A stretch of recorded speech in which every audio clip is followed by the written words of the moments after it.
पटेल के सरदार वल्लभ भाई पटेल के।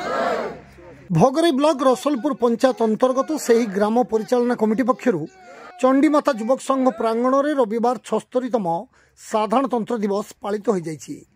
ग्राम्य कमिटीर वरिष्ठ सदस्य बलराम माझी सभापतित्व में आयोजित यह कार्यक्रम में मुख्य अतिथि भाव कमिटीर सभापति तथा ग्रामर मुखिया प्रभुराम पात्र जोगदे जातीय पताका को उत्तोलन करने सहित अनुष्ठित सभार उद्बोधन देते।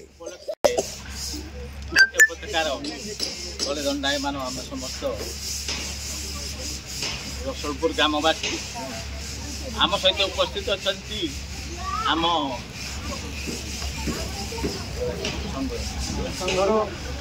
आम संघर सभापति नागरिका कवि एवं संघर समस्त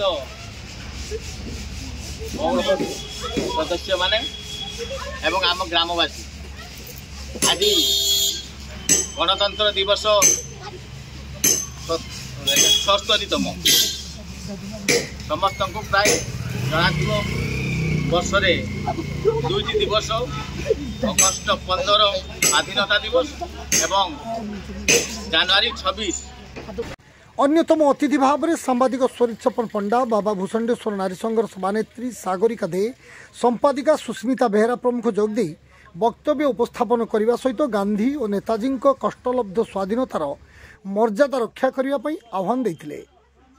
शेष में उपस्थित जनसाधारण तथा महिला मानक मिष्टान्न बंटन करा बेले ब्रजेन्द्र बेहेरा, बरेन्द्र परिड़ा, उज्ज्वल भंज, कमललोचन पात्र, निधिराम पात्र, शिवाजी परिड़ा, राधाकृष्ण गिरी, चैतन्य दास, तपन परिड़ा, अचिंत बेहेरा, सुबोध उपाध्याय प्रमुख कमिटीर समस्त सदस्य माने उपस्थित रही कार्यक्रम को परिचालना करथिले। शेष में श्री माझी समस्त को धन्यवाद अर्पण करथिले।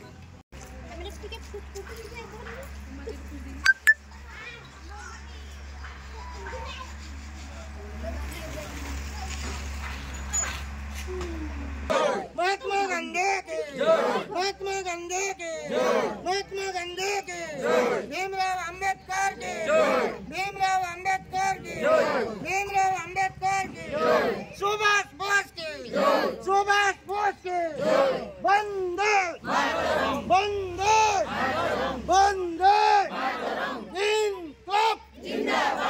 बालेश्वर जिला भोगरेरू स्वरिच्छपन पंडा रिपोर्ट जीटीवी ओडिया।